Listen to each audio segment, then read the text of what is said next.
This is Comic Geek Speak, episode 122.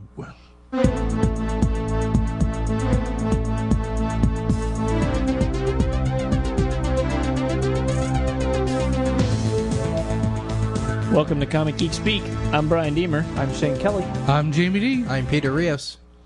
You do too much. College, a job, all this time with me. You're not Superman, you know. Peter silently Why is clapping Peter his clapping? hands. This episode of Comic Geek Speak is sponsored by the Pittsburgh Comic-Con, April 21st, 22nd, 23rd in Pittsburgh. Featured this year, Brian Michael Bendis, George Perez, Tim Truman, Angel Medina, Mark Wade, Mike Turner, Mike Avon Oming. A whole lot of people going to be there, including... What's that? Jim Ballant's only East Coast appearance. Oh, yes. And including us, we're going to be there. We have our own booth. It's very exciting for us. Our first convention with our own booth. And Darn, we need a booth babe. Well, you wanted that tight leather outfit. Yeah. I don't want that kind of booth, babe. Tasha will be there, right? Tasha's going. Yeah, Tasha's coming. Yeah, she'll be our booth The babe. pregnant booth babe. Hey, that's a whole, Comic-Con first. that's a whole genre That's we right. haven't tapped into. Some guys really like that, you know. We are hosting the what the Trivia- hell am I trivia trying panel. to say? I heard the noise coming through the thing. I had to turn it. We're hosting the Comic Trivia Challenge. That is Saturday at noon in one of the auditoriums. And to participate, 16 people can participate, and you have to sign up at our booth ahead of time. So obviously it's pretty limited, so get over to our booth and sign up. And then we'll see you there. And the winner wins all kinds of prizes. We got prizes galore, so you don't want to miss out on that. And it's $17 a day or $45 for the 3-day pass. And children under 8 are free with someone who pays. So come on out to Pittsburgh and join us. It looks like it's going to be a heck of a show. Everybody who goes to the Pittsburgh Con always says how great it is. So I think it's definitely worth it. And it's all about comics. You know, not so much movies, not so much anime and stuff. It's just comics. Not that there's anything wrong with that. And you can go to www.pittsburghcomiccon.com for more information. Yeah. I am so excited for this show. Yeah. Me too. We got two postcards. Just came a couple days apart from the same person. It's Sean, Irish lad on the forum. So they are two postcards from Ireland. Irish lad. And one's from Dublin, and one's, what's that? Does it say here? It doesn't say. Yeah, it's just a nice landscape. Pictures of Green Hills. Yeah, I was trying to see what county it was, but it doesn't you say. know, like there aren't any green hills in Ireland or anything like that. No. So, thank you, Sean. I have so many postcards I have to scan in and put on the web now. I got to change that postcard page around. I think So now you got the new Flickr. Right. You can just put I could put them on Flickr. I could create a new blog page that is for postcards only or something. I'm not sure what I'm going to do yet. And thank you, Jamie, for reminding me of the Flickr thing. Just earlier in the week, I switched our gallery over to a Flickr-based gallery, and then I also created a fan art public section on Flickr, so that if you draw art for our forum and post it, or you haven't yet but you'd like to, you can post it to the forum and post it to the CGS fan art gallery on Flickr, and then everyone can see it, and we can all check it out, and it'll get more exposure. I have one question about Flickr, and maybe we could, I'll say it now, because is there any way that on Flickr that we can put descriptions, as in, because I was looking through some of those pictures, and if they don't know, like there was a picture of us sitting there with Mike Norton.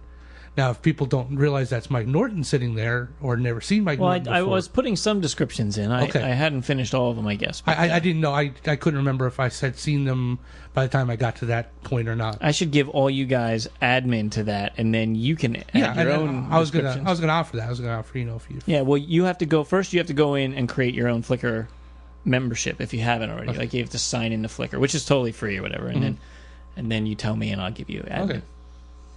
Okay, but it's really cool because I sat there this morning and just was flicking through the much pictures, and it was just it was really cool to watch them as they just Yeah, the going slideshow and stuff. It's so much easier for me to add pictures to it, so now I can add much more. But now it comes up just like that, or is there another place to go? The slideshow, if you click on that, it'll actually take you to the... See, the slideshow doesn't have captions, but the Flickr, if you go to the Flickr page, it has captions.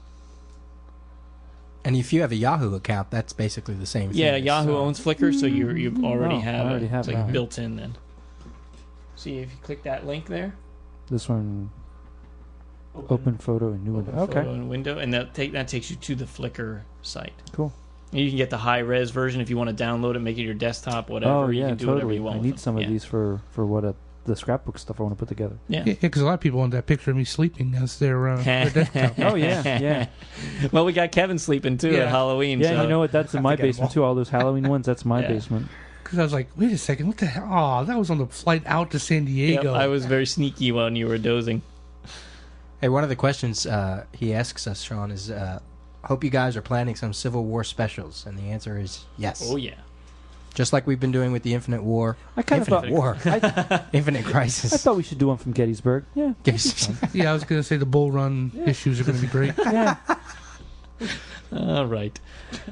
Anything else we need to let them know? Nope. Okay. This is the last couple days for the photo entry contest. Yeah, we did get a couple more. We got a couple more? We got a All right, couple so more, they're trying. I'm gonna. You know what I'm gonna do? I'm gonna put the entries that we have on our news section Got it. so that everybody can see them. Cool. And you'll win the first 4 Walking Dead soft cover trades with whatever picture we pick, you'll win. Okay, now moving on. In our last episode, we briefly spoke about the Pull My Thing contest with Dan Slott. So for a little more depth on that, we decided to get Dan on the phone and talk to us, and he's going to tell us why you need to pull his thing. Woohoo! Because we are just that kind of group. That's us. Hello. All right, Kevin, you're still there. Yeah, I'm here. All right, so we got Kevin and Dan on the phone. Hey. All right. Here we go. All right, Are we so recording yet? yes, we are now recording. Oh, damn. Okay. So now you can start swearing. Welcome to the show, Dan. With me in the studio is Shane, Jamie, Peter, Hello. and then you met Kevin on the phone, Hey. and I'm Brian Deemer. I should write this all down, shouldn't I? Yes. Nah, So when you meet us, you know us. There'll be a quiz later. Damn.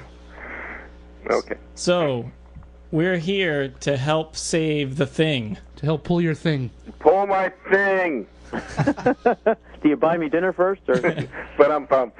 I've been hearing this all week. Actually, I've been hearing this for months, because, ever since I got to work on the thing. And, you know, it's Slott's thing. I don't even want to go there. CB guys on CBR went like 12, 14 pages of threads on that. So I figure, hey, you got it, flaunt it, baby. Pull my thing. So what? How can everyone? I guess the bottom line is everyone should just go out and buy the thing, right? Not just buy, pull.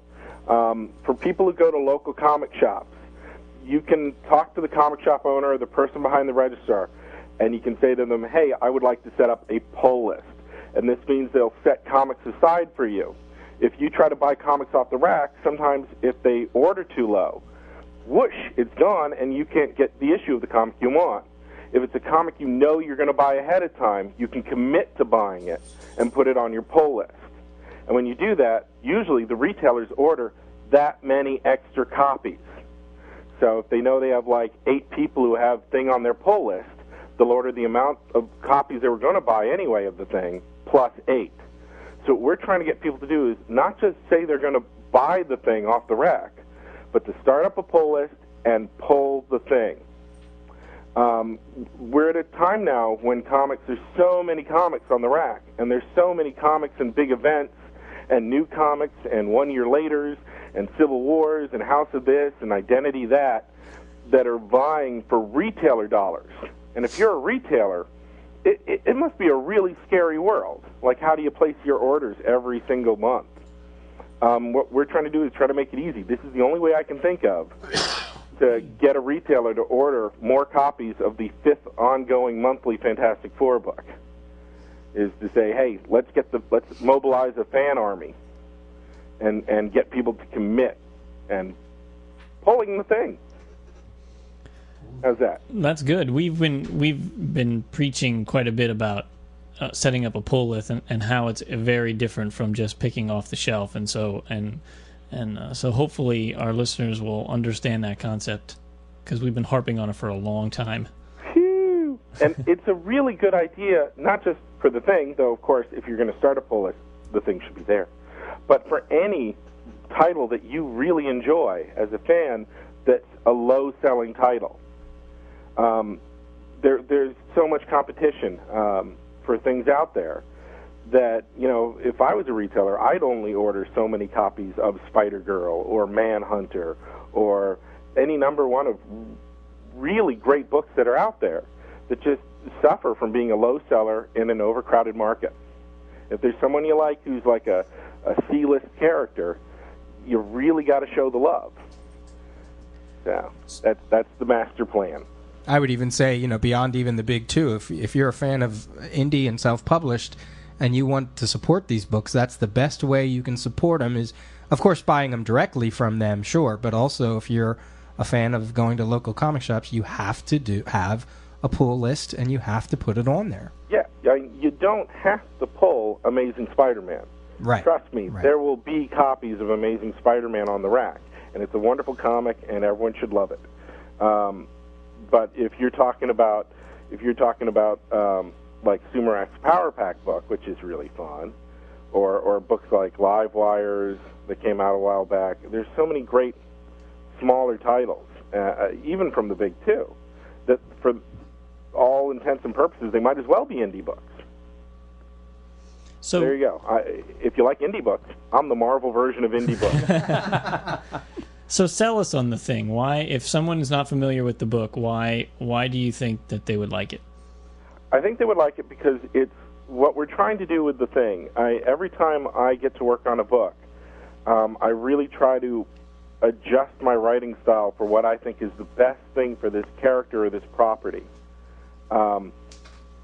Whether it's like, if you look at a book like Great Lake Avengers, it's a really different kind of humor and a different kind of what it's trying to achieve and what it's doing and what the characters are about than She-Hulk. And it's a different book than my Arkham Asylum, and it's a different book from when I did Ren and Stimpy or Batman Adventures.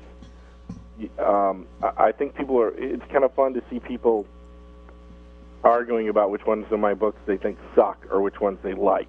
It's fun to have such a wide spectrum of people going, no, you idiot.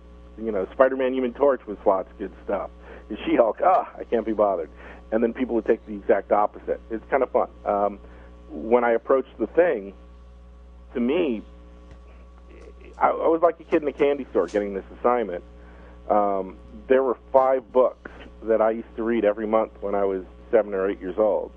And that was Amazing Spider-Man, Marvel Team-Up, Detective Comics, Brave and the Bold, and Marvel 2-in-1. That's where my 5 quarters went every single month.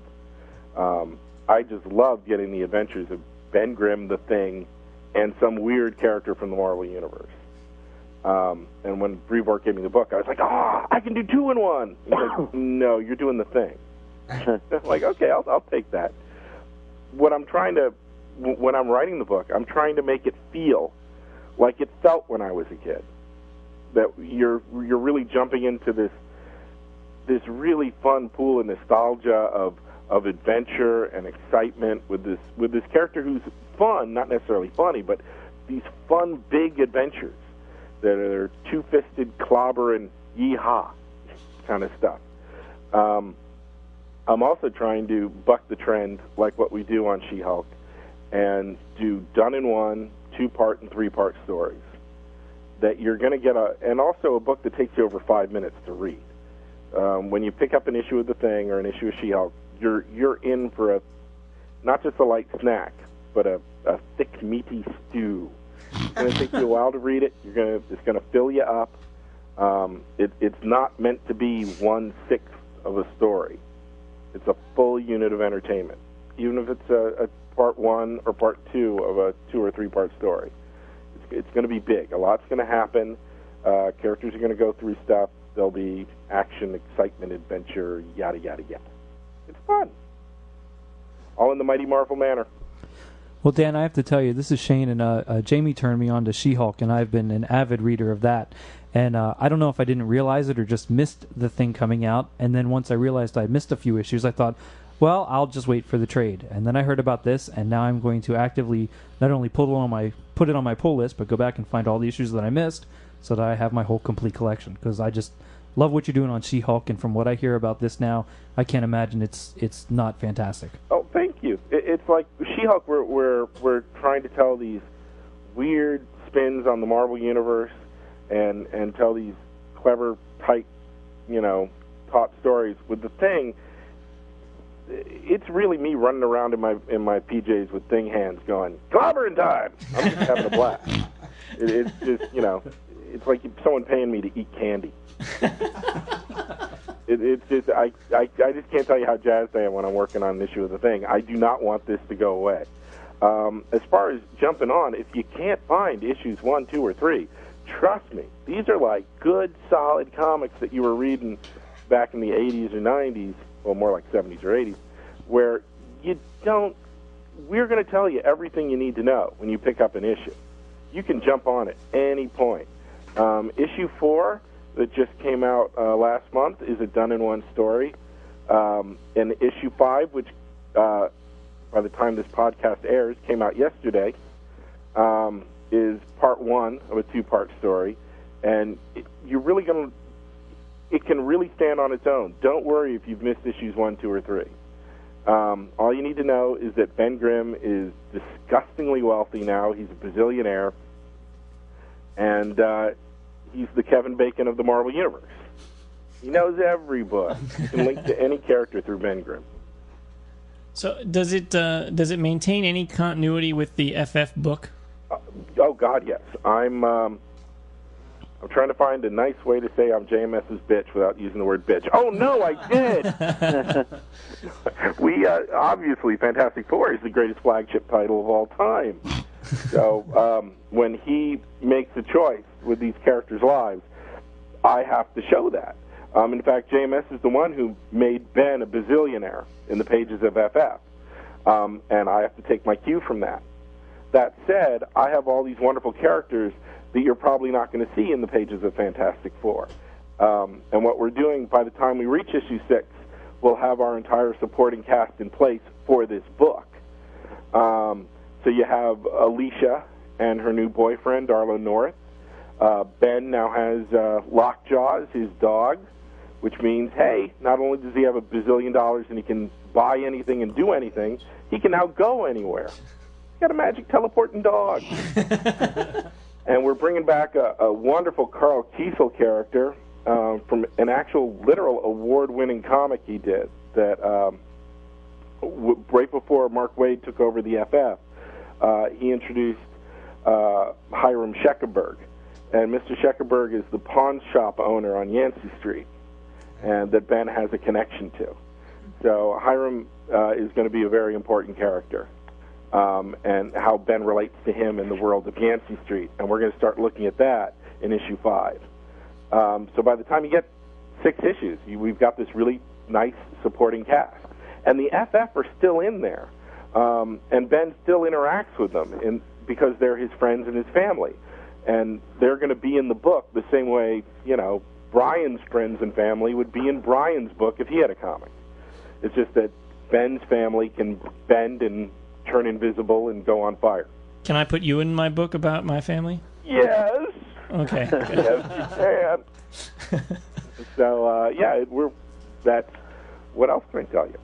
Well, this is Brian, and I have not read it, because I'll be honest with you, when I first saw it solicited, I thought, oh, here we go, another one of these solo character books that's probably going to get canceled after 6 issues, and what can they possibly do that is interesting? But now, as you're describing it, you're telling me exactly what I want to hear. These books, I'm loving these books that make me feel like I did when I was a kid, because I got all jaded and stuff in my early 20s or mid 20s or whatever, and now I'm coming back. It's like I just want comics to be fun, just one way or the other. I just want comics to be fun. Dear God, that is my mantra for She-Hulk and Thing. is that not necessarily a funny comic, but a fun comic. Right. I want you to have entertainment, and I want you to, and it's going to sound weird after She-Hulk 6, but no comics where anyone gets raped or killed or mutilated. I know everyone out there loved Identity Crisis. I read that, I felt ill.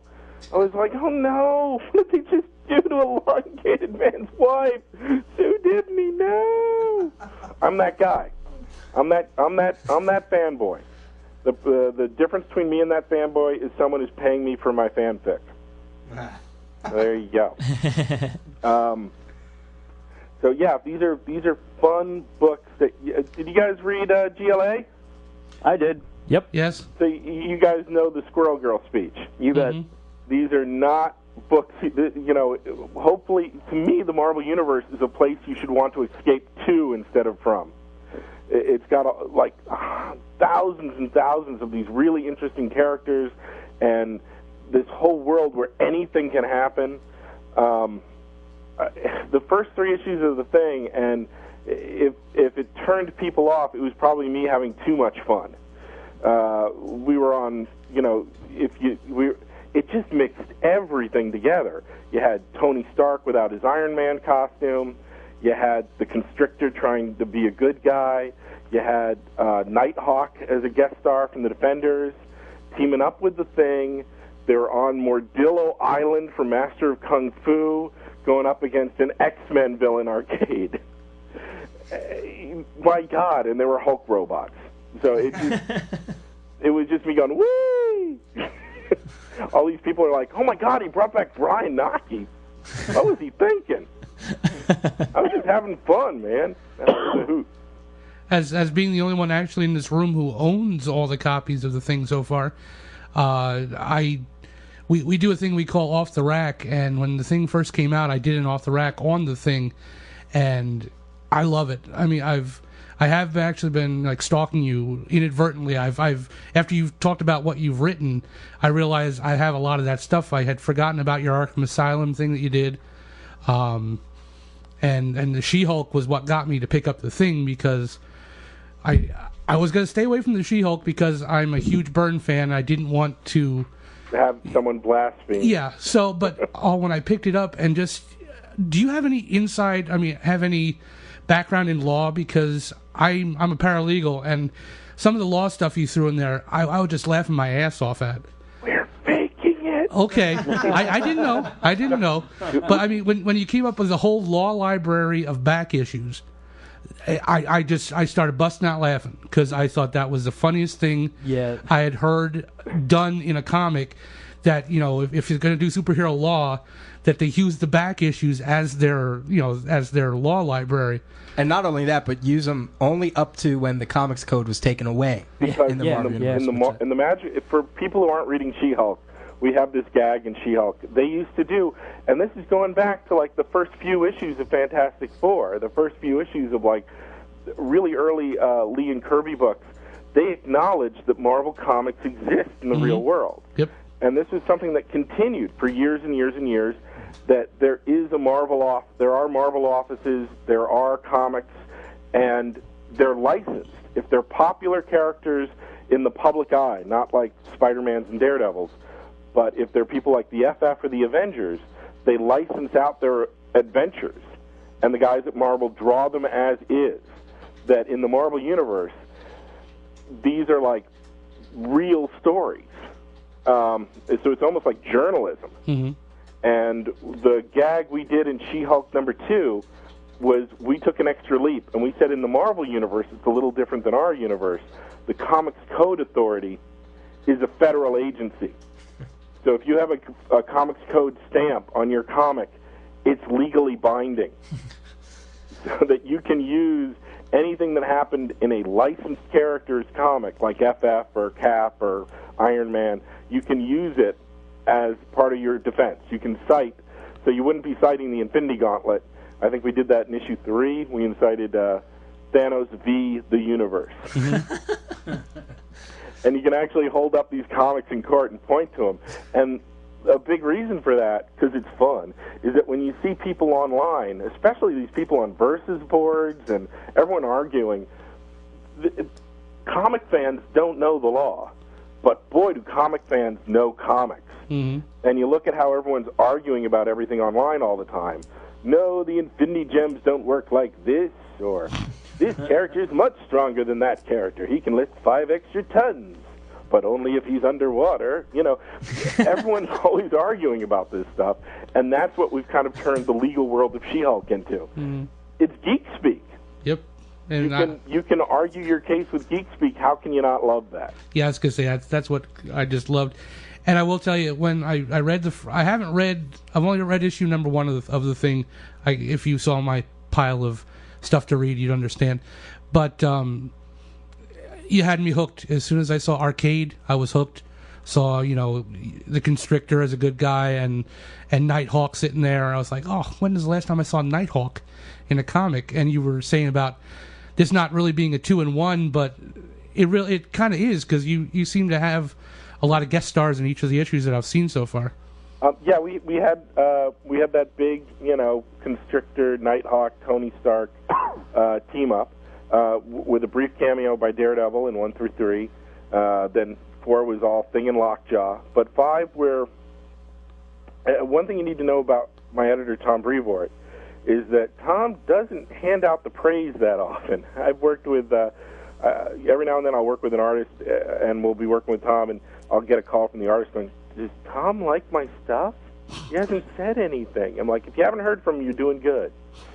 So usually Tom likes to hire people he thinks can do the job, and he and for the most part he doesn't monkey with it. Well, that's selling him short. Tom does a lot of work, and he'll tweak and he'll work with things, and I'm always bending his ear and getting his input. Where am I going with this? What I'm trying to say is that issue number 5. When we hit issue 5, Tom went, okay, you're doing a Thing book now. This is good. I'm like, wow, he said that. Well, when She-Hulk first came out, Jamie had said about that comic book in the basement as legal documents, and I didn't even have to see it at that point. I went the next day and picked it up, and I've been on board ever since. We are having so much fun with that. It's a hilarious book. It's a completely different process than the Thing. I mean, the Thing, I just go in and go, whee! And with She-Hulk, I sweat bullets over each issue. Oh, you shouldn't. You really shouldn't. And I can't wait to read Thing now. I'm totally excited. Yeah, the Thing is just me, like, running around like an idiot. She-Hulk is me, like, going, okay, I better dot, every I and cross every T, and, oh, no, I have to cut this scene, but I love that scene. It's just this horrible labor of love. And it's torturous to work on because I just want everything to be perfect, but then it's out, and I'm so happy with it. Let me ask you one thing about the volume 2 of She-Hulk. The issue 100. Mm-hmm. Where does all that come from? What do you mean? Obviously they know that it's if they would have kept the same numbering, they know that it's going to hit 100. But then you went back to the normal numbering. We were going to do, before we were put on hiatus, that issue 100 still would have been our issue 15. Mm-hmm. We were doing that no matter what. Okay. Tom says it was my idea. I think it was his. No one's taking the blame for being that. Okay, we'll take the blame and be that crass. Okay, anything that gets you to pick up the damn book, buy the book. Look at it. We're putting a lot of love into it. I read the first 2 trades of She-Hulk about a week and a half ago, I guess, and it wasn't that I was reluctant to pick it up. I just it was so under my radar only because of the character, and I was like, but then it is everything that you talked about, the whole melding of the entire Marvel universe is there. You can get an appearance by Doctor Strange or Captain America, but then in the background you have Valkyrie and the Moloids were there in a brief little scene, and you referenced the whole Secret Wars thing with Titania, and it's just like there's so much history in this book, and that appeals to me. That's why I love Marvel Team Up, because there's a reason why all those characters in Manhattan are in Manhattan, and they should be bumping into each other, and if somebody's in a battle, somebody else is shopping, and they're going, oh, I guess maybe I should help him out, and da-da-da-da-da. Same thing? Thing 6. But that's Thing 6? No, yeah. Something's going to happen in the beginning of Thing 6, And it's like, oh, why is this hero jumping in? Oh, okay. I was walking by, I saw that, thought it'd help, because it's Manhattan. And it's the same thing like the issue with Spider-Man when he wanted to sue J. Jonah Jameson for all the bad publicity and you know there's something that's been running through Spider-Man books for how many years, you know, it's J. Jonah always constantly going after Spider, and now you finally addressed it, and it was fun. It was a fun way to look at it without being I'm going to bite my lip. There's all these things I want to spill, all these beans I want to spill. All I'm saying is, after the Civil War issue, stick around for She-Hulk 9. I think we might have a topper. Nice. There's going to be some fun Spider-Man-ish type stuff going on in She-Hulk number 9 that I think is going to, just the same way that Tom isn't good with praise. Well, not good with praise. He doesn't dole it out that often. He's also that way with the chuckles. So, and I was walking, I was talking to him about this opening gag that's going to happen, this beat at the beginning of She-Hulk 9, and he almost busted a gut. So I know we've got something good. I haven't run it past my dad yet. My dad's also my dad's near his 70s. He's great. He's really funny. I think I get any sense of humor I do have is from him. But now that we're at these kind of different generation points, sometimes I run a joke by him, and when he says, "Oh, don't do that. That's wrong. Don't do that," then I know I've got a winner. So I told him the Spider-Man on Black bit. Right. He was like, "Oh, don't do that. That's wrong." I was like, "Oh, that's going in. That's staying in." But one thing, just coming off what you said, a lot of times I see people online saying, I'm a really big Marvel fan, and I get all these things, and I know who all these characters are that are running through She-Hulk and running through the Thing. But I don't think my friend would like it because he's not a Marvel head. He's not a Marvel zombie, and he won't know who Texas Twister is, and he won't care if that's Rocket Raccoon in the background. And what I say is that I give these things to people who don't read comics, and hopefully we give enough that all you need to know is there's a superhero with a tornado coming out of his backside. You get it. He's a Texas Twister. He's a cowboy. Or there's a raccoon in a suit. That's all you need to know. So it's fun. There's so many people who read the first 3 issues of Things who had no idea who Brian Aki was, but they liked him, and they knew enough about him that he's this little robot boy who can change into different things, and that's all you need to know. When I was a kid and I was reading all these 2-in-1s and Marvel team-ups, there'd be all those great caption boxes from Roy Thomas that would tell you all the comics you should have read to understand what's going on. But you got through it. It went right over your head and you didn't care. You understand, the minute you see a moloid tunneling underground, you get it. It's a moloid. Did you have to read Fantastic Four #1? No. It's a little mole guy. That's kind of my take. It's kind of like when you guys were growing up, you watch all the Looney Tunes and Bugs Bunny cartoons and stuff. Sure. Yep. Oh yeah. And then every now and then Bugs Bunny would say like a 1930s or 40s reference or a wartime reference, like "Shut out that light." Mm-hmm. Oh yeah. Mm-hmm. Did you grow up in the 40s? No. No. Did you get it? Sure. If you didn't, you kept moving. And I think it's that way with a lot of the Marvel stuff that I'm throwing into She-Hulk and Thing. That if you see it and you get it and it's a fun visual, you'll like it. And you'll understand that She-Hulk and Thing live in this really crazy world with all these crazy characters. And if you don't know that guy, you move on. How do you pronounce the artist's name on She-Hulk? On She-Hulk? You have 2 artists with just very confusing last names. Okay. We had, for 6 issues of our first run and 6 issues, the other 6 issues, were done by Juan Babillo and Marcela Sosa, and then Paul Pelletier and some various inkers.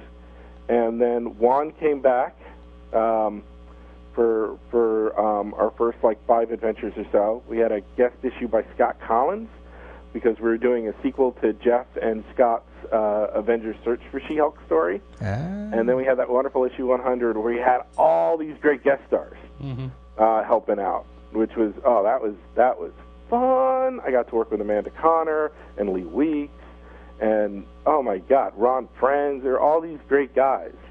That was fun. Now, Eric Powell, Jesus. Did you say Juan is he doing the current volume as well? No, we lost Juan. But the cool thing is, after we have a two-issue guest artist, Will Conrad, who's gorgeous stuff. Most people know Will from his Red Sonja work, and he did the Serenity miniseries from Firefly, and he also did some Buffy the Vampire Slayer. And he's turning in these great, really creepy, our two-part Star Fox story, which is so creepy. Would you want to be in an elevator with Star Fox? No. Isn't he just the creepiest Avenger? Especially when you know his powers. That's even creepier. The man is a walking roofie. That's his superpower. Mm-hmm.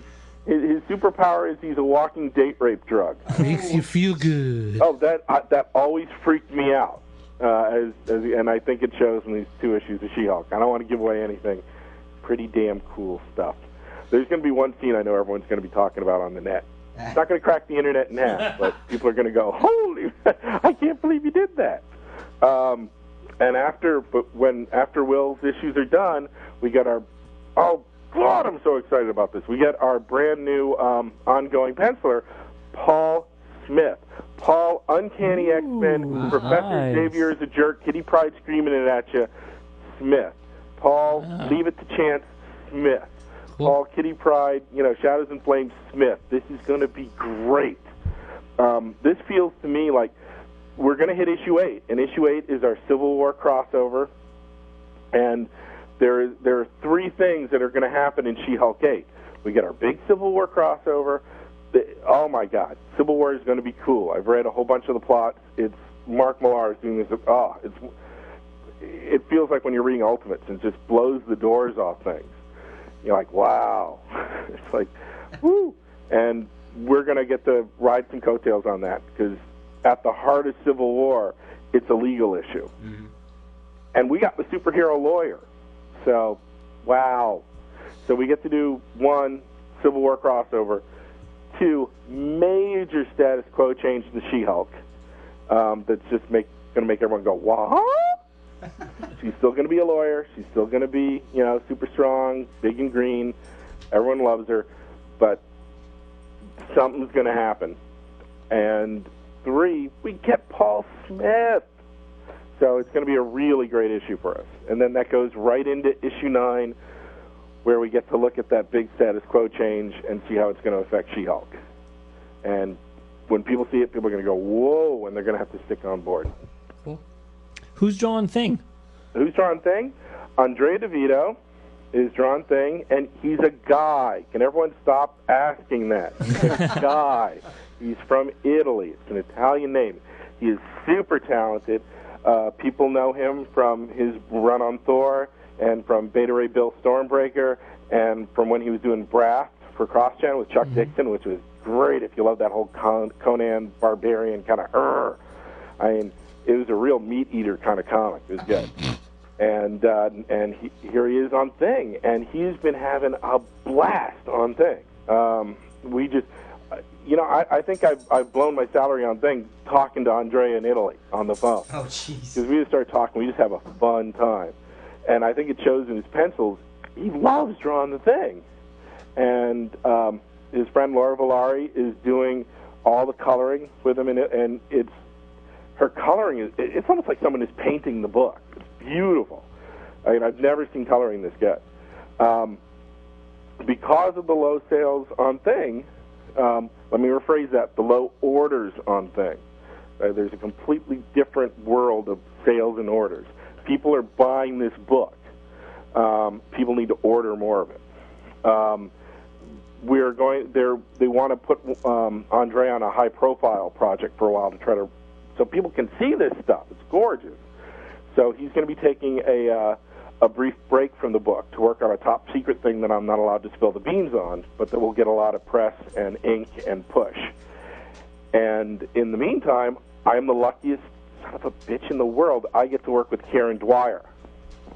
So Kieran Dwyer is going to be working on thing for some issues, and we still have Laura doing the coloring, and it's gorgeous. I look at these pages, and it's Kieran Dwyer, for God's sake. So if you've read Kieran's work from the Avengers, or, oh my God, did any of you guys read Chuck Dixon? They did a Batman Year One annual with the Riddler, where it's like the origin of the Riddler. I'm sure I had that in my collection way back, yeah. That's Kieran Dwyer. And you know how, like, you go through your long boxes, and every now and then you hit, like, a comic, like, Paul Dini and Bruce Timm's Mad Love, or Mark Waid's, when they did that triple-size Flash where he finally fought Professor Zoom, or there's just key books you hit. For me, like Marvel 2-in-1 Annual where he fights Champion, there are just certain comics that you hit when you're going through your long box, and you're like, oh, I'm looking for something, but, I hit this comic, I got to pull it out and read it. And for me, it's that Batman Year One Annual with the Riddler. That's like the best Riddler story of all time, and so much of that's Kieran. It's a great story. So I'm really stoked to be working with him on Thing, and all the pages he's turning in are just gorgeous. I'd love to tell you what's on some of the pages, but then I'd be spoiling stuff in Thing 6.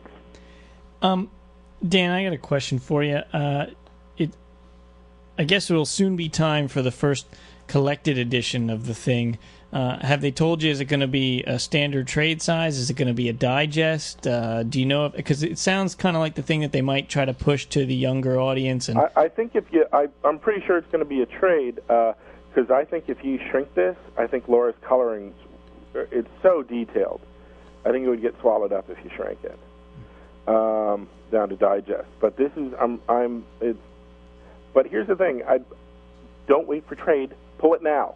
No, I was just if curious. If you want to trade, get your trade to back up your wonderful monthly issue. The thing we haven't talked about is the big prize that you have also with this contest. For the Pull My Thing movement. Well, that sounds worse. The real full name of the thing is Pull My Thing and Win a Prize. And what we're doing is Andrea is offering up an original page of Thing art, a really nice shot that'll have the Thing on it. And I am offering up signed trades for the first 2 She-Hulk trades and the 3rd trade when that comes out in June. And the GLA Misassembled trade and the Spidey Torch Digest and the GL Xmas one-shot. There's a nice big bundle. I'll sign them all for you, and we will send it with the original art. And that's our big grand prize. And it's going to whatever fan out there goes online and really helps promote and sell not just the Thing, but this Pull My Thing campaign, to let people know about starting up pull lists, putting the Thing on this pull list, and why they got to do it now. And the only caveats for this are, 1, don't be pushy. Don't insult other books when pimping the Thing. You don't got to push other people down to push us up. And I'm trying to think anything else. Oh, and if you're posting and you see that there's already a thread for Pull My Thing, don't start a new one. But there's lots of things you can do, like you can make up your own colorful sig to put in your signature, because if people get sick of seeing those, they can disable signatures. And I'm going to be looking and scouring the net and looking for the person who's doing the best salesmanship on this project, and whoever that lucky person is, around June, we will announce who that is, and they'll get this wonderful grand prize. I've already seen some people do some really neat things, animated SIGs, doing a good job of mentioning it on out-of-the-way boards. And my favorite was someone made a commercial on YouTube.com to promote it. That was like, they said it all to Believe It or Not, Greatest American Hero. I was just like, that's trippy. That's cool. Yeah, so people are, oh, and someone did the cutest SIG in the world where they did, like, the Thing as if he was, but like a really cute, like, super deformed Thing, or like as if he was a Peanuts character or something. And he's sitting on a rock, and he's singing the It's Not Easy Being Green. But he goes like, it's not easy being orange when you're the color of oranges And that just cracked me up. I was laughing at that for a while. That's a good pull my thing 6. So actually, this is, this little interview is actually kind of a interesting timing, because you can get all those people who haven't put their orders in by the end of March, if they do, like, say they do previews online or things like that for their online store. But then you also have anybody who does their orders early in April. So you could actually bump up 2 books if you haven't done your order yet for March. And I'm especially speaking to those people, for our listeners that are customers of DCBS and things like that.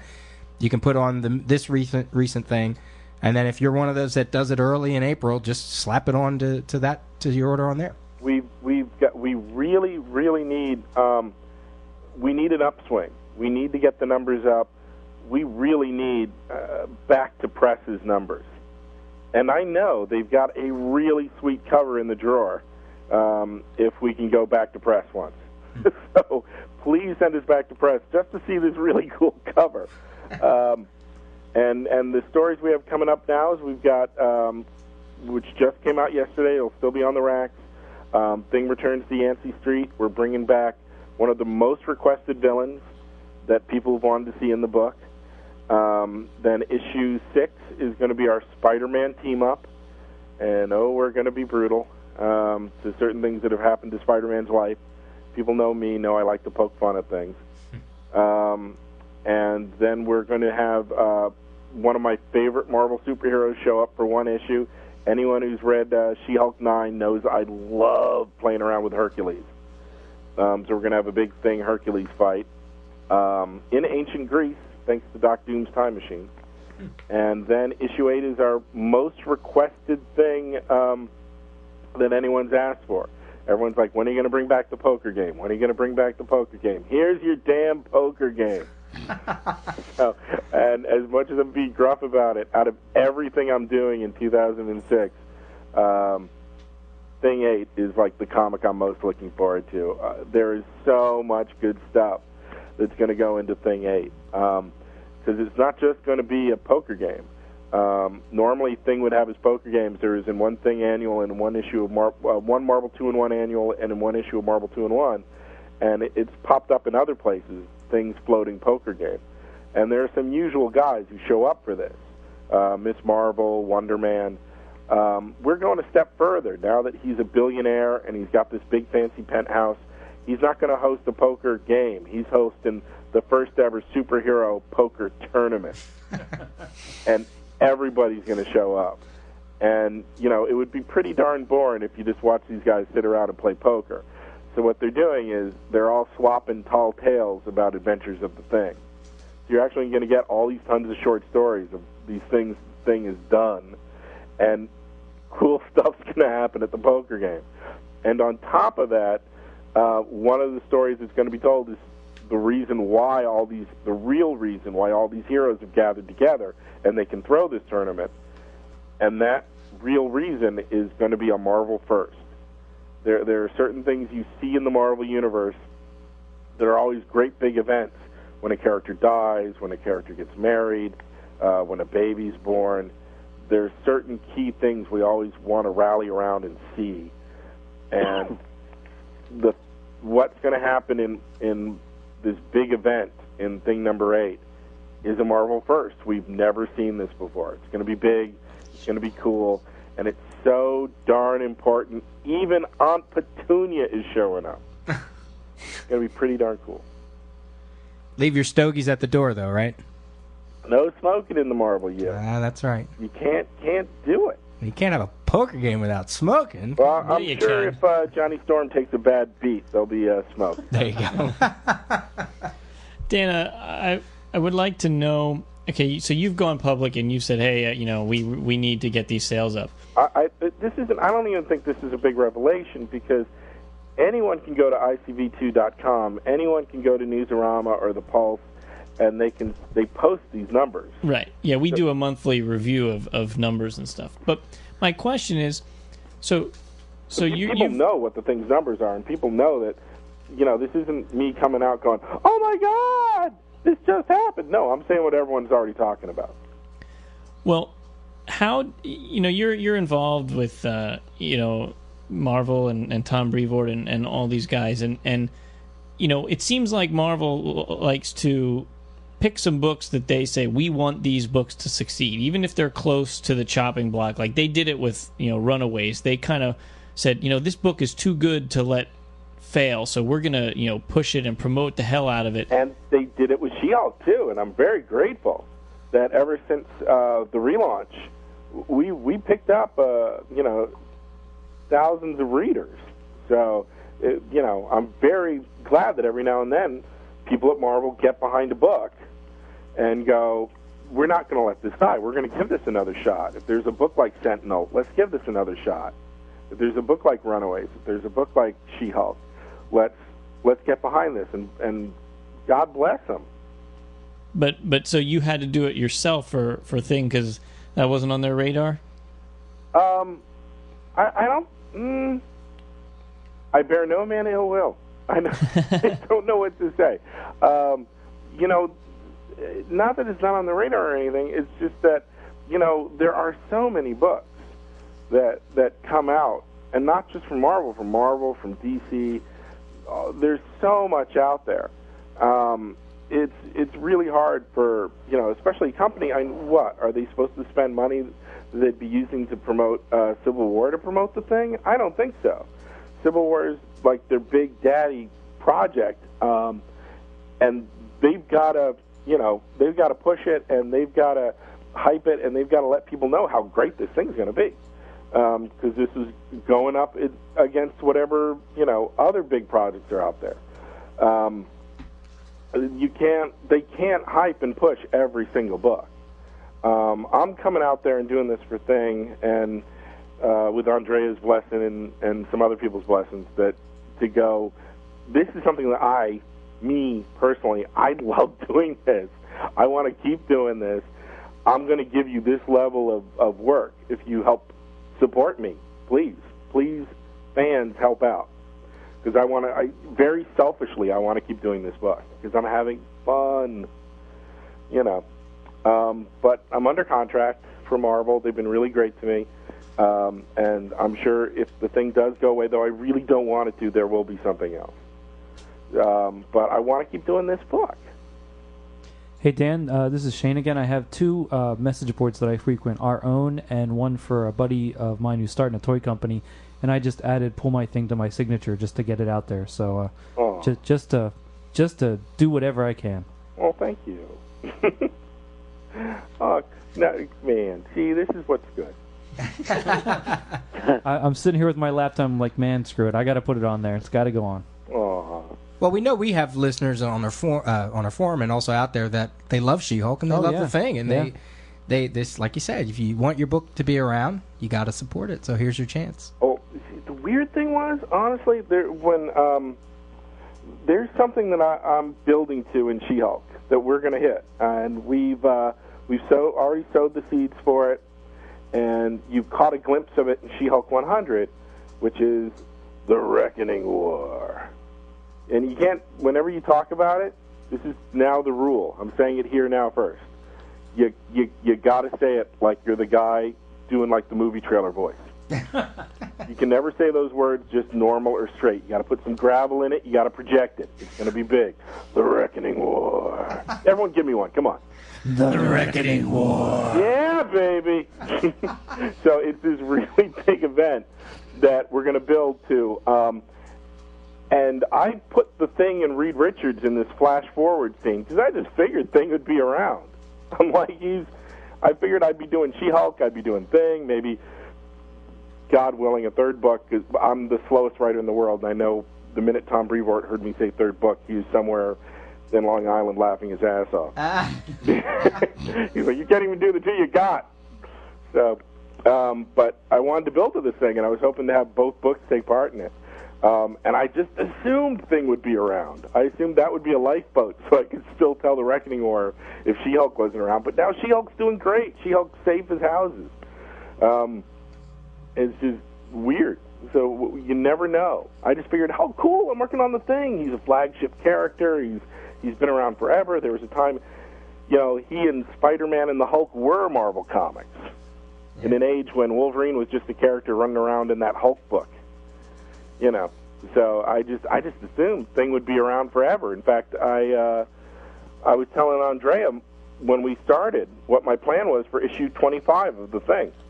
Wow. But I wanted to be the special anniversary issue and the cool thing that was going to happen in Thing number 25. And now I look back at that and I'm like, I'm an idiot. To move kind of sort of what you're just talking about, and the reason why we have Kevin on the phone too is the whole unseen projects. And you told me recently that you were a huge Moon Knight fan. Oh, dear. Oh, dear. I heard that if we start talking about Moon Knight, we're just going to be here all night. Well, hopefully we won't be here all night. I hear you when you had Charlie Houston on you. Everyone was just all Moon Knight, Moon Knight, Moon Knight. Yeah. Yeah, I was talking earlier to you guys, and I was saying because everyone's got that one character that they just really love. And for me, when I was a teenager, that was Moon Knight, and I think he's the only superhero character where I have every single appearance anywhere. I was just the biggest Moon Knight freak. It's like when I wrote my first arc of Batman Adventures, I was co-writing that with Ty Templeton, and we had this structure where even though we were working together, one writer would take the lead, and then the other writer would supplement it with backup stories. But we talked through everything, and when I was the lead writer on my first arc, when we were all done, he said, "Way to go! You just told the best Moon Knight story ever." And I'm like, "Ty, we're doing Batman." And he's like, "I know."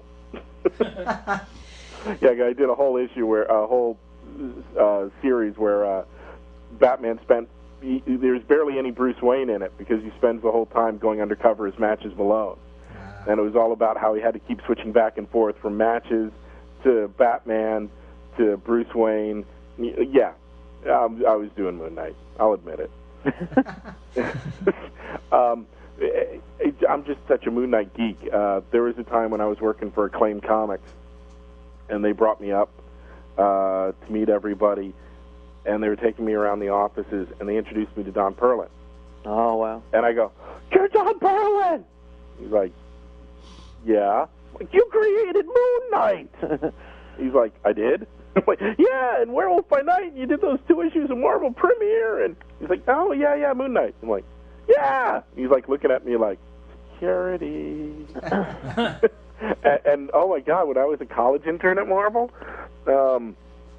I was only in the offices for like a week or so when Bill Sienkiewicz came walking around the offices just to say hi to people, and he poked his head in to the office I was working in, and it was just me and the assistant editor that I was interning for. And he just said hello, and I made sure to go hi, so he said hi back, and then he walked out, and the minute the door was closed, I started doing like a Cabbage Patch. I'm like, "I'm at Bill Sienkiewicz, I'm at Bill Sienkiewicz." And this hand came out of nowhere and smacked me up the back of my head. It was my editor going like, "Never do that fanboy crap again." I'm such a Moon Knight geek. Holy Moses. They at one point, CrossGen was trying to get me to go down to CrossGen. They flew me down and showed me the compound, and they were showing me, and oh my God, it was a really great spread at CrossGen. Let me tell you, that was a neat place. And when I was walking around there, Ron Mars, I was in his office, and he had this gorgeous Kevin Nolan piece on his wall, where it was Batman and Moon Knight, like some big piece of fan art that Kevin Nolan did. Wow. And I just couldn't stop staring at it. Like, and here we were, like, talking about my potential career, and then talking about, like, and we want you to do 3 books a month, and we'll live down here in CrossGen, and it'll change your entire life. And I'm like, look at that great Moon Knight piece.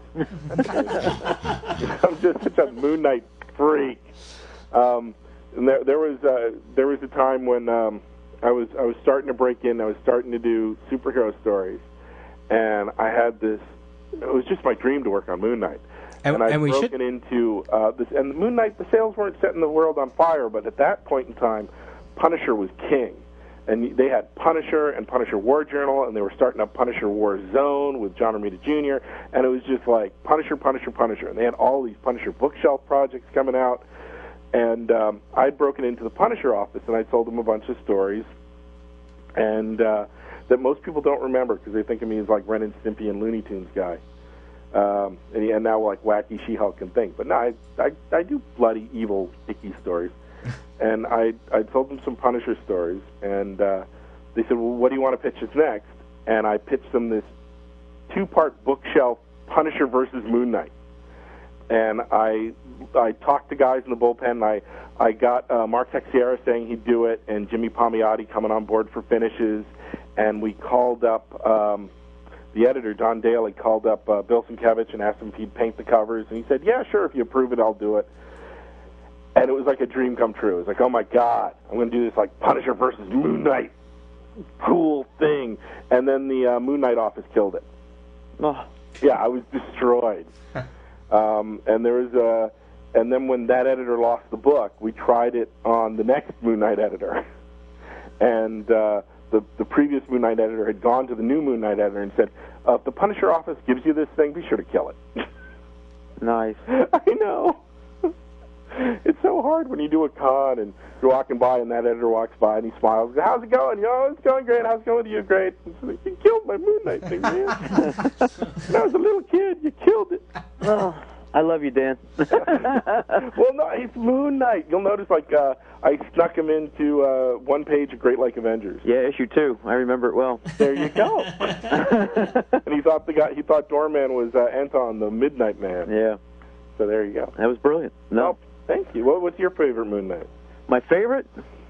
Probably issue 26, the Hit It issue. Hit It is really good, except then it has like this chaser of that cabbie story with the Admiral, the super strong cabbie. Yeah. Wait, go, hold on a second. We're going to go leave, and you guys can just keep talking. It's now our show, Dan. Oh, no, but it was like one of the most amazing, groundbreaking kind of stories, followed by the most, meat and potato, play-by-the-number Marvel stories. To me, my favorite's always going to be the number 25, where he fought Dark Spectre. Yeah. That was just, it was a double-sized issue. It broke down everything about Moon Knight and crushed him and then brought him back up, and it was amazing. And the cover was just, that's my favorite cover. Oh, with him coming out the door. Yeah. Oh. Pull my thing. Now you have your opportunity now, and if Thing continues, which I have to break off and tell you that I had planned on getting the Thing, and I was one of those people that didn't order it and figured I'd pick it up off the shelf. And when I went into my local comic shop, I couldn't get issue 1 and 2. And every time I would go get it, it had already sold out because they didn't have a lot of extra copies when they would, get them in. So by the time I would get there, at the end of the day, they were already gone. And I'm thinking, well, because I always loved the Thing. He was my central character for the Fantastic Four. And even in the Marvel Universe, because like Marvel Team Up and Marvel 201 were two of my favorite books growing up as a kid. And so I just figured I would, at this point, I couldn't get issues 1, 2, and 3. I figured, well, I'll just get the trade. And after hearing what you have said now, that I've changed and I'm going to go and order the issues to support this, because it is a book I want to read. Well, I'm going to turn around and be a complete bastard when the trade comes out and say, everyone buy the trade. Looks lovely. No, but now it really is a matter of survival. And even if, we hit a month and suddenly there's no solicitation, I don't care. I'm going to keep fighting. That's the break. We'll be back the month after that. I don't care. I don't want to give up on this. I really want to keep writing the thing. On a geek note, it's really a two-parter, the Murderland story with Arcade, because issue 1 is really about who the Thing is and how the money's changing him. And then it kind of has a cliffhanger ending, which takes you in this two-parter. But originally, that two-parter, it wasn't going to be Nighthawk. It was going to be Moon Knight. Oh, wow. Yeah. But with the Charlie Houston book coming up, they kind of wanted to pull back on Moon Knight stuff. So I had to rethink it. And I actually think it worked better. I got some different beats and a different flavor by using Nighthawk. And I actually think it was a better tone for the book. Because Moon Knight, and also, if I had Moon Knight in there, I probably would have run the risk of having him completely dominate the story. Because I'd be like, I'm writing Moon Knight now. And what's wrong with that? I mean... Well, you're picking up a thing... Yeah, I know. And people are already griping that, the first couple issues, that Tony Stark was coming off a little too cool, and Nighthawk was coming off a little too cool. And then I need to put more weight in the Thing. And I think you see that. I tried to, bend the other way and make up for that in issues 4 and 5 and 6. Yeah, but you could have had him break that fourth wall and just looked at the audience and say, "Hey, isn't this my book?" No. Everyone keeps saying we do not break the fourth wall in She-Hulk. No, I know, but I'm just saying for the fourth wall in She-Hulk. That's a myth. We come really close to it. I think we rub up to it suggestively, but we don't break it. Squirrel Girl breaks the fourth wall like crazy when I do GLA because that's just fun. And it's Squirrel Girl. Who doesn't love Squirrel Girl? Another connection, kind of, sort of, to our show, little in-joke, your first superhero book actually was a Speedball story, correct? Yes, it was. To Bounce or Not to Bounce, New Warriors Annual #1. Yeah, 1991. Woo, that was my first ever superhero story. I had a Punisher story that might have run before it, might have run after it. But that was like my first Marvel superhero story. I've got that. with Speedball, with gorgeous little John Calumet art, and that was fun. And you'll notice, because you really can see the characters I was sticking in there, because a lot of my earliest assignments for any book I'm working on, there's a fear that this is going to be the last one, or this is going to be your only shot. So, yeah, we stuck She-Hulk in there. She's in there. And who else did we stick in there? Spider-Man had to make an appearance in The Beast. Spider-Man and the Beast were in the first Marvel comic I ever bought with my own money, with my quarter. So there's a lot of guys we smushed into that Speedball story. That was fun. And what else do you have coming out for next Wednesday? Ooh, good segue. Next Wednesday, April 5th, my very own, my first ever creator-owned superhero, an indie book, something I did years ago. Was finished, and it got low orders.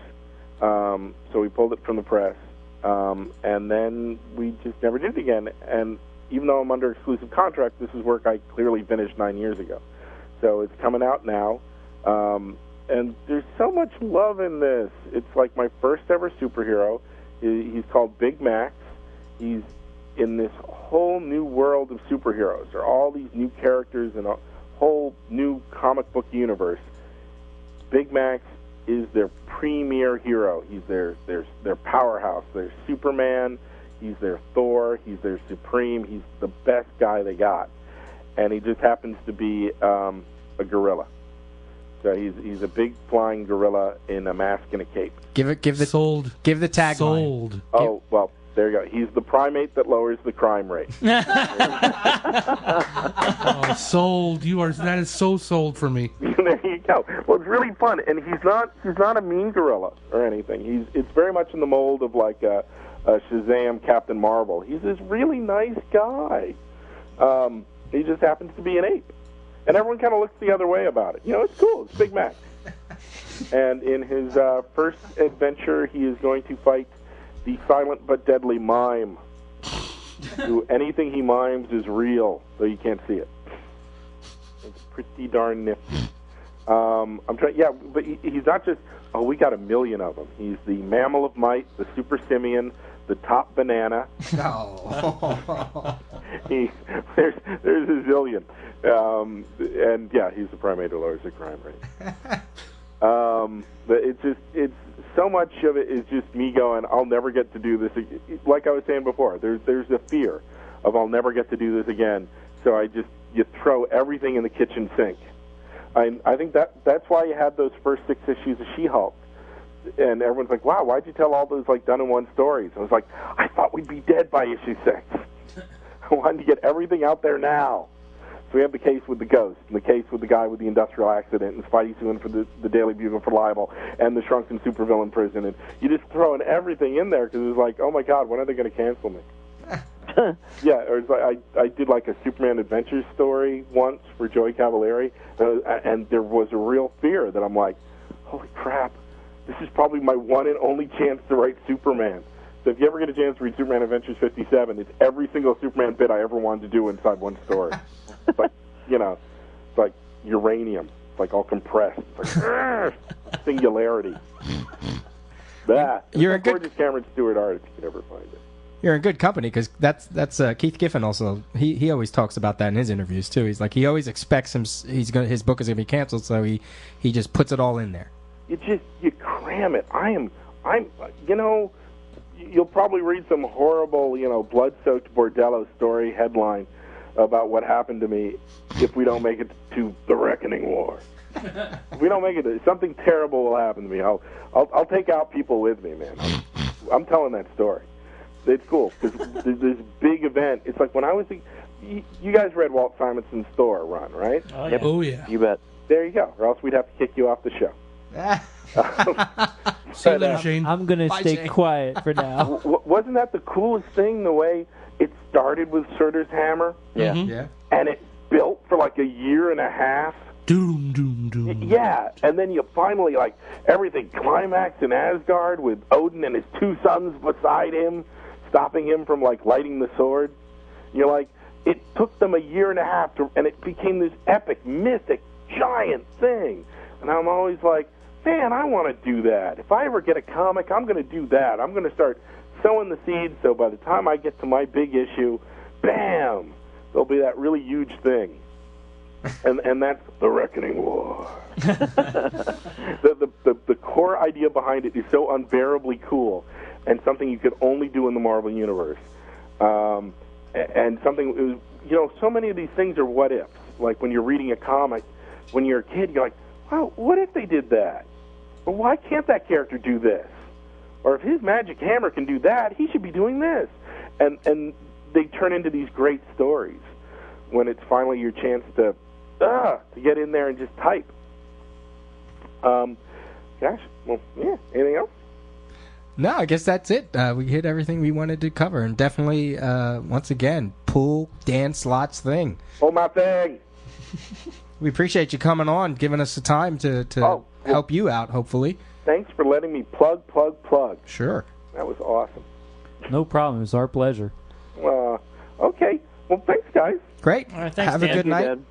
And we'll look forward to future news, and hopefully this all works. Just Jamie, wants real quick, Dan. Anything. Are there any conventions you're hitting this year? I'm going to try really hard to go to the Philly show in June. Maybe Chicago. I don't know. But definitely Baltimore.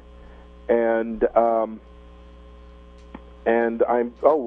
doing a signing for Big Max next week at Jim Hanley's Universe, which is across the street on the south side of the Empire State Building. Mm-hmm. If you happen to be in New York City, come by. Doesn't have to just be for Big Max. You bring She-Hulks or things or whatever you want. What day is that? That's going to be next Wednesday, the 5th. Okay. And anything else? I think there's a small show I'm going to be doing in New Hampshire, and that'll be at the end of June. And I think that's about everything I'm committed to. What time is that April 5th signing?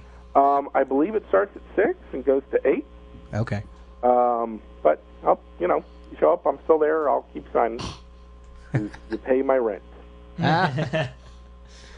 Anything else? I guess that's it. Anything else? Well, we'll definitely see you in Baltimore then, and if you come to Philly, that'd be great. Yeah, we'll be there. Oh, I really want to come to Philly. The biggest thing that would stop me is my work, and that Tom Brevoort putting his foot on my neck and saying "write faster," because I'm so horribly slow. I have OCD when it comes to writing a script. So I'm I have to go over and rewrite every line, and that's wrong. So it takes they really have to squeeze me like a grape. Well, then you need to stop talking to us, and you need to go write some more pages. I know. I have the thing in Alicia in ancient Greece right now while we speak. I got to make sure they meet up with Hercules. There you go. Issue 7. All right. All right. Okay, thanks, Cool. guys. Have a good night, Dan. Okay, bye. See you, Kevin. Yeah. He's a maniac. He's That's fun. great. Yeah, he's a lot of fun. All right, Dan. We're all just we should probably do the rest of the show. This is like the calm after the storm. Yeah, what was that all about? That was weird. No, Did he say that he has a website himself? I don't think I couldn't so. find one if he does. He does have a message board on the Jinx World forums, so you can check him out there.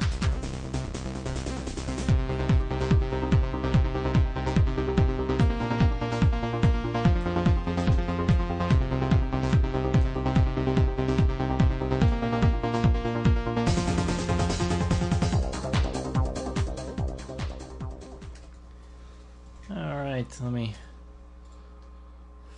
let me find one here. We know this music. Oh, I can't believe we didn't do this one yet.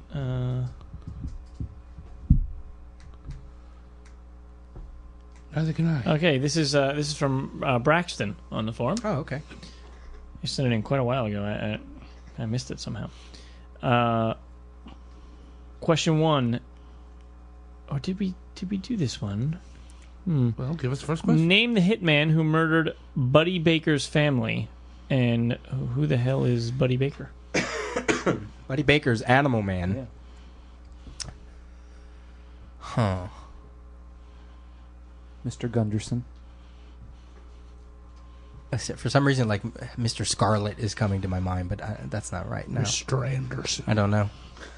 Lennox. Lennox, okay. Lewis. The boxer. Question 2. Name at least 2 members of Apocalypse's Alliance of Evil. Tower and Frenzy. That's right. Do you know the other 2? Tower, Frenzy. This is from X Factor, so I'm trying to. It's Cargill's not one of them, is it? Cargill? Well, he has Cargill in parentheses after Frenzy. So okay. So that's what I'm thinking. Sounds more like Transformers Soundwave cassettes. Yeah. Who are the other 2? Time Shadow and Stinger. Okay. And question 3. Eric and Linda Strauss formed what superhero? Dr. Fate. There you go.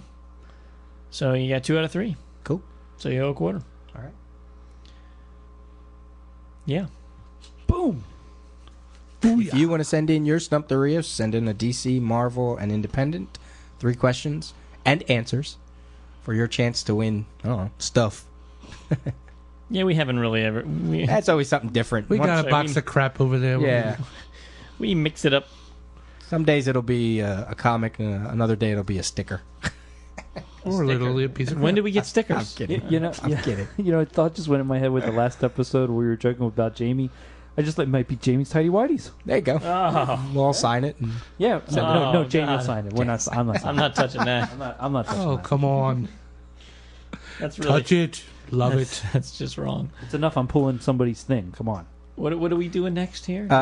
we want to do a quick announcement. If you're at the Emerald, if you're going to the Emerald Con this weekend, April 1st and 2nd. Just follow that yellow brick road. Yep. In Seattle, at Saturday at noon. Saturday at noon, a bunch of listeners are going to meet at the main entrance, and they're going to go eat at one of the breweries nearby. So meet at the main entry, 12 o'clock, Saturday. Wear a red carnation. There you go. And that'll be, they're just going to go hang out and probably take a picture. And the password is the cow barks at midnight. Oh, jeez. The blue pig squeals thrice when the yellow chicken lays its egg. What does that mean? I don't know. I used to call people, and when I was working at TCBY and I was bored and it was a slow day, I'd just pick up the phone and randomly call people and say that exact phrase. And some people just hang up, and some people go, "Oh my God." And they'd be all like freaked out because they thought like you were some spy who had the wrong number. And then other people would just totally play along and be like, yeah, what else does a blue pig do? And you're like, I don't know. I need to hang up. Yeah. I thought maybe they give you a response and you're like, oh, and you kept going for a while. Well, there's one guy and then he would say like, the dining room table spins in circles at midnight. And you're like, okay, I'm going to keep this going. And then you just went back and forth until somebody just couldn't think of anything else to say, you know? Okay, I'm bored now. That's right. Here we got some voicemails. Hi, Comic Geek Speak. It's your favourite British girl, Little Witch here. I thought I'd give you a call, let you know about all the trades I'm reading and enjoying. Wanted, your book of the month. I've finally bought a book of the month. Promethea Book 4. John Constantine's Original Sins, well, Hellblazer. Nightwing and Batgirl, Year 1, plus my Promethea Book 4, which has taken me a while. And also a message for Revis on the forum.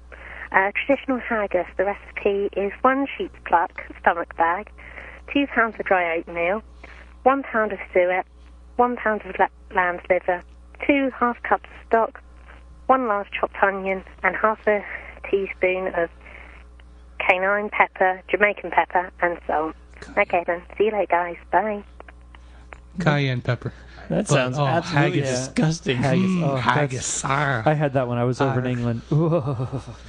all lovingly put into a sheep's stomach.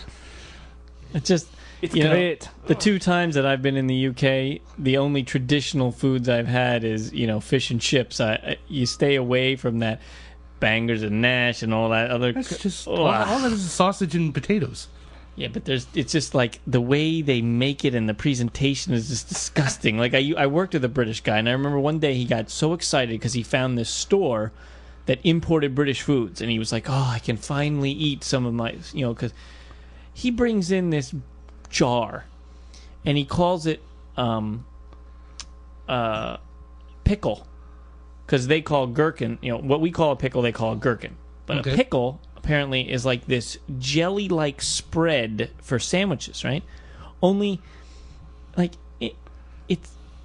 it's like cauliflower and other stuff, like in like a gelatin, that he's spreading on his sandwich. He's like, "Oh, it's so good," and we're all looking at it, going, "Okay, we just completely lost our appetite at lunch." Like, how you could put that on a sandwich and just smelled nasty and just looked gross. It was like, oh, and he's getting so excited. Like, okay, I don't need to eat any British foods, but no, thank you. Well, she's reading some good stuff though. Yeah, well, what Book of the Month Club did she get? Because she said Book of the Month Club, but then she didn't make mention of it. It depends on. No, she said. Was it Wanted? Yeah, Wanted. Oh, okay. Yeah. I thought she wanted to get something, and then that's I didn't. And Promethea too. Some good stuff. Definitely some good stuff. Mm-hmm. I have to read the Batgirl one. That's the one I haven't read yet. Batgirl Year One. That's the only one I got. One of my favorites. I didn't get any of the other ones. I didn't get the Robin Year One. Right, or the Nightwing. Or the Nightwing. Yeah. Well, I actually got the Nightwing because we thought something big was going to happen. Nothing happened. But the Batgirl Year One was great. Yeah, I mean, Scott Beatty wrote it with Chuck Dixon. Great artwork, and it was a lot of fun. It was a really fun series. Yep, totally agree. Have to search that. We got another voicemail here. Hey guys, Andrew from Bakersfield, Brewman 2 on the forum. I wanted to drop in a quick off the rack on X Factor number 3. I believe that's the latest issue, if I recall correctly. And I have to say, right off the bat, if you read only one X title this summer, and I'm stoked about all of them, if you read only one, you should be reading X Factor, because Peter David's writing so freaking tight and sweet that it makes it all worthwhile. In this particular issue, they've got a couple of artists, which annoys me, and I really care for. I really dig Brian Stuk's art. I think it's Brian Stuk. I don't remember, but Stuk. I really dig his art, and it's a tragedy as far as I'm concerned that he's leaving the book. But what can you do?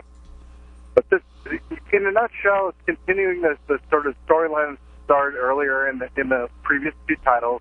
They're going along with the detective case that they've been following, and I'm not going to spoil anything. And there's just some great scenes. There's some stuff with Strong Guy, who I love and always will, and Wolfsbane, tying into the decimation and the 198 and all that. That's great.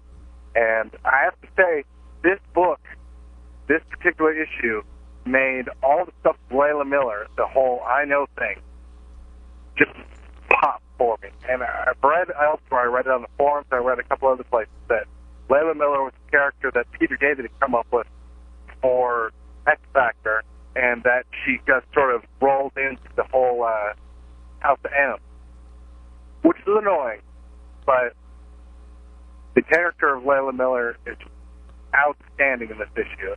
The tying in her power of knowing things to the rest of things is just great. And it's odd. The one thing I came away with when reading this book was I got to the end of it, and it was almost like a good episode of Seinfeld, where if you're a fan of Seinfeld, there are multiple storylines going on, and at the end they all tie together, and you just have to read it to appreciate how there are things that occur earlier in the book that when it gets to the end, it all ties together, and uncircumcised pole, it shows you how cool the character Layla Miller is. And again, not going to spoil anything, but I couldn't give it a higher rating. Right now, it's probably my third sought-after title.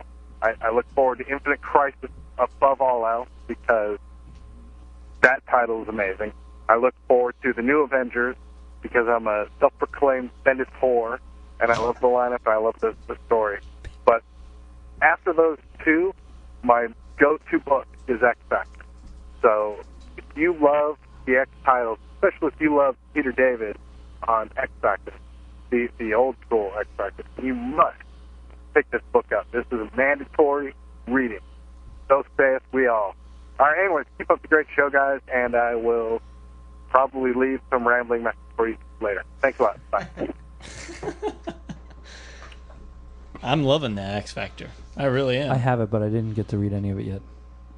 I definitely recommend that book. I have the first two. Well, actually, them all, but I've read the first two, and I've enjoyed the first two. You picking up monthly? Mm-hmm. Oh. Yeah, I decided, What? Oh, I know.